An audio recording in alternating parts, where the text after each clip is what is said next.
Welcome to the Private Lenders Podcast with your hosts from Hard Money Bankers, Jason Balin and Chris Haddon. This podcast is sponsored by hardmoneymastermind.com. Hey everyone, before we get started here, just wanted to mention that we do have a spot still open for our June event, our first annual summer event here in Maryland, June 4th and 5th. To learn more, visit hardmoneymastermind.com, click on live events. You can talk to Dave Bauer, our head of membership, and he can walk you through all the details. All right, today we're talking about another default situation. I think that these provide a good amount of value for anyone watching or listening, because if you're in the middle of a default scenario, or if you're not there yet, it's going to happen eventually, right? If you do enough loans, you'll get defaults. Just statistically, it's going to happen.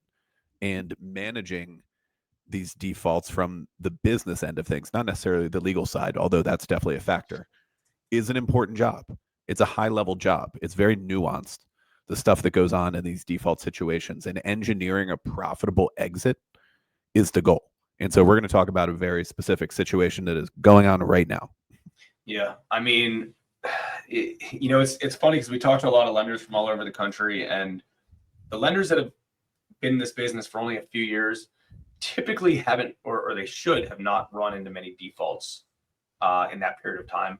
I remember, when we started, it took us several years before we actually had, real defaults. That didn't mean that there was no late payments or stuff like that, but like actual real defaults where, the borrower, is behind in monthly payments. Maybe they finished the construction, maybe they didn't, but in essence, sending the legal file to our attorney's office to get a default letter and potentially pursue foreclosure. And it's not a quick process in most states, including ours. And, by the time someone has a contested, they contest it, it could take time. And there's we've learned ways to handle defaults and ways not to handle defaults. And obviously you want to have a consistent process, but at the same time, like part of default management is trying to help, sometimes even coach the borrower on, how to help them get out of the loan, because there's ways to get out of your loan. There's ways or not. And let's be honest, if a borrower has crappy credit, they're not making monthly payments, a refinance is probably not something that they're able to do. But sometimes they don't know that. Sometimes they're emotionally attached to the property, even though it's not their primary residence. These are all investment loans or commercial loans. Like there's still times that they're tied into it, mostly because they think the property is worth significantly more than it really is.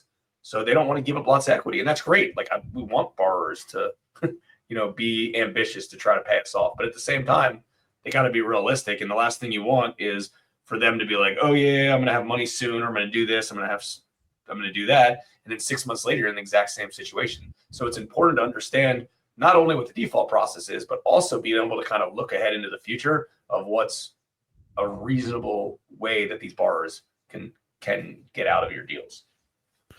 All right, so let's dive into this scenario. We funded this loan around 3 years ago. It was spring of 2022. And it's in PG County, Maryland, suburban Maryland, outside of DC. They're buying the property for $334,000. They plan to put $50,000 into it, which in hindsight was a little light. Yeah. We're doing a loan of $320,000 with a $50,000 holdback. They're bringing about $85,000, $90,000 in cash. Which is a little bit light for us too. That's a little bit light, but they also bought this property really well. It was, I don't know how they got it exactly, but it was probably worth, as is value, $100,000 more than what they paid, give or take. Fair enough. It was a good buy. The borrowers are a little on the weak side,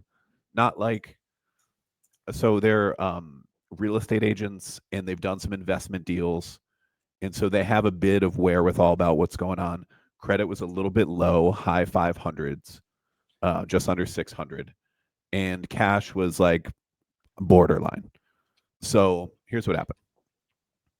They get through the majority of the construction project and run short on cash. They spent more than they planned to, which definitely happens, and didn't totally complete the job. It's probably 85% complete. We know that because we've had people in there somewhat recently.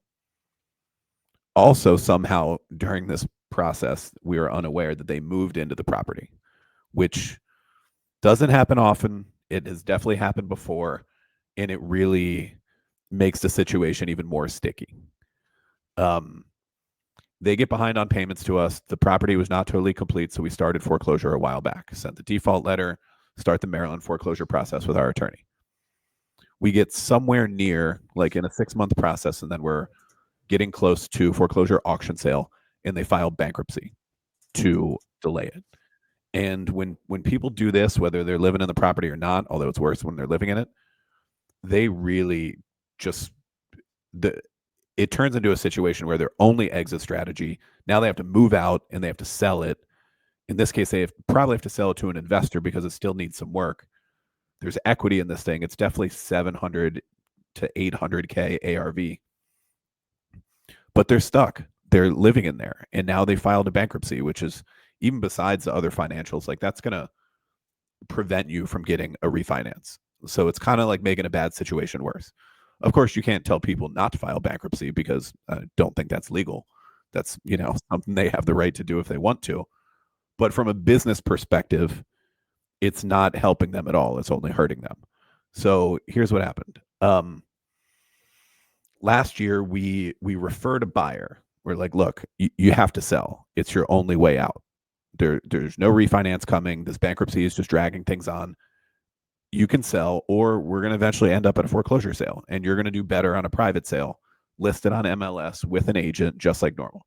And so around that time, we referred a buyer. The buyer was demanding that they, obviously any buyer, most buyers would, that they vacate the premises.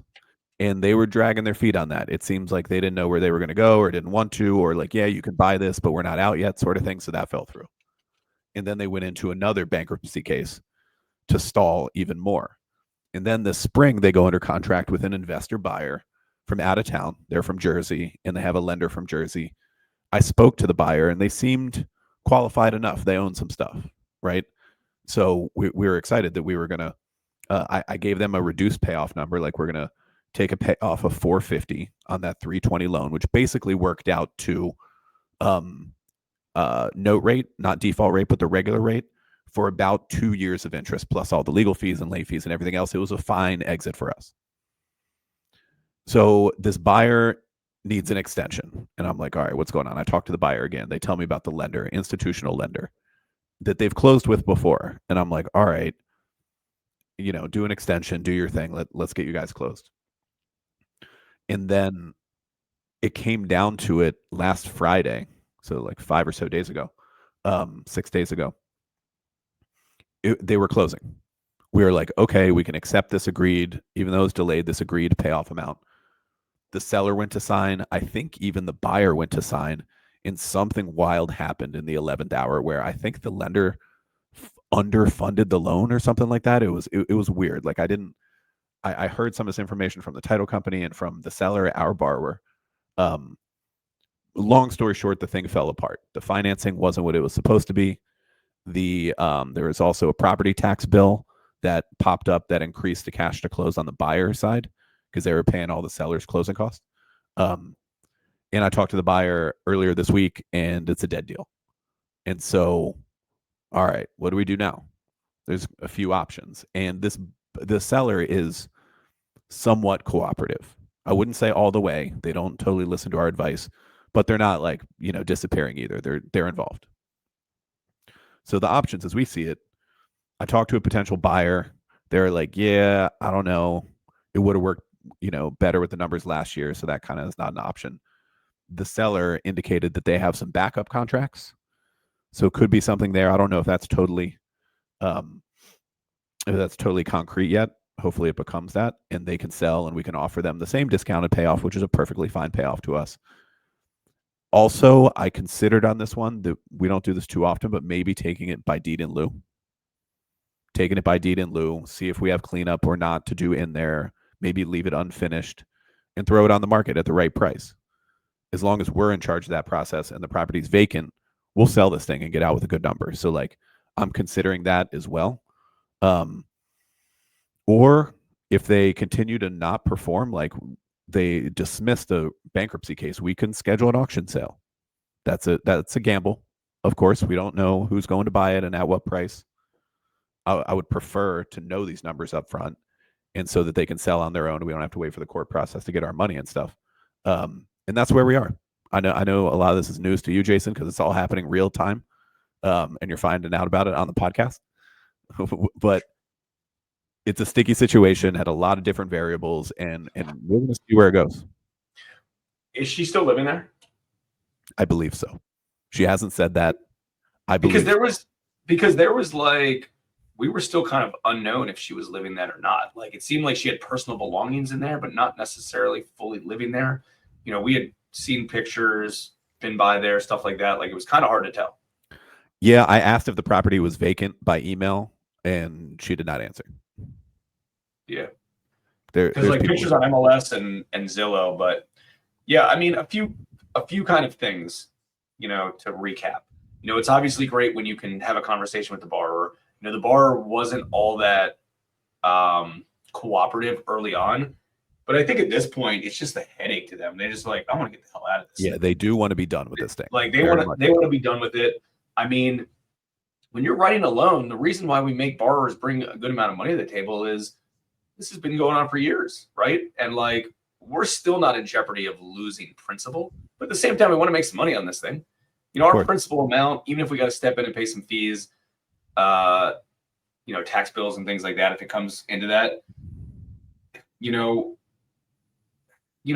looking at whatever in the mid threes, upper threes, give it a call. I mean, this real estate investor who came in there, you know, what was the contract? 450, give or take. So like, there's a play that we could potentially take it back, clean it up, sell it to a retail homeowner. I mean, there's parts of the house. I haven't seen every picture of the house, but you know, the last we saw, like the house was in decent condition. Yeah. You know, give or take. But the problem is even if it only needs $25,000 worth of work, if somebody doesn't have $25,000, it's, you know, you're only selling to an investor. You can't even sell to a homeowner. So, you know, putting $25,000 can increase the value by $100,000 at this price point, right? This is probably a $600,000 ARV property. More, you know, more, 7+.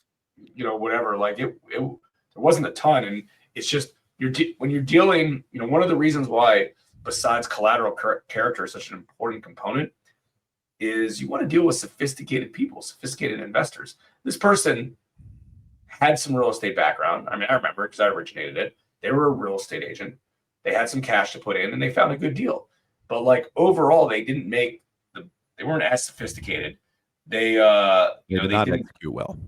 Yeah, they didn't execute well on it. So, you know what? We'll see. We'll see what direction it goes in. You know, we don't really have a concern principle wise, but you know, yeah, we're trying for a profitable exit. Yeah, you want a profitable exit. You know, you don't want the capital investor to not make much on it. So there's still some wiggle room, and we'll obviously be willing to take a discount on money. Not principal, but on like earned interest to get out easily. Like we don't want to take this back and then list it on MLS. We would if we have to, but like that's not ideal. So yeah, you know, but I mean, by writing a good loan kind of on the front end makes things easier, right? If they went to another hard money lender, they probably could have got a $400,000+ loan instead of our loan and brought little money to the table. And then they have less incentive to stick to it, less sweat equity, and like, you know, you're scraping just to get your principal back at that point. Not a spot you really want to be in. Yeah, those aren't the defaults that we like. I mean, this one will, you know, it could go a couple different ways, and we will do an update, you know, to anyone listening. Check back in the future a little bit, and we'll see how we exited this one. But it should be good. It should be good enough, right? Yeah. Anything else to add on that one? I want to hopefully people get some value of how we handle these default situations, work with the borrowers, work with the attorneys. Given the legal situation, we want to make the best business decisions possible and get out profitably. So hopefully it's gives some insight to anybody out there watching or listening is currently dealing with a default or an incomplete property. Yeah, but like you said, I mean, it's labor intensive to originate loans on the front end, and it's labor intensive to manage defaults on the back end. And defaults take time, they take energy, potentially take money. You know, I can't emphasize how important it is to underwrite loans properly, because even a good loan that you underwrite, could run into problems. Sure. Could run into problems. And if borrowers, it doesn't take us the amount of time it took us in the state of Maryland to foreclose on a property. But when they file bankruptcy, when they do other things, they can push it out for a long period of time. And I think a lot of states potentially could, that could happen too. So it's important to understand it and, in essence, just make a good business decision on your default of what makes the most sense at this particular time. All right, everyone, that is the pod for today. We hope you enjoyed it. Until next time, we'll see everyone inside hardmoneymastermind.com. We hope you enjoyed this episode of the Private Lenders Podcast. Please note that the opinions stated by all the speakers on this show are only opinions and not intended for legal, financial, or accounting advice. Please make sure to always check with your own legal, accounting, and financial professionals. If you enjoyed this episode of the Private Lenders Podcast, we'd appreciate it if you would spread the word. Make sure to check out hardmoneymastermind.com, the #1 free community for new and experienced private and hard money lenders.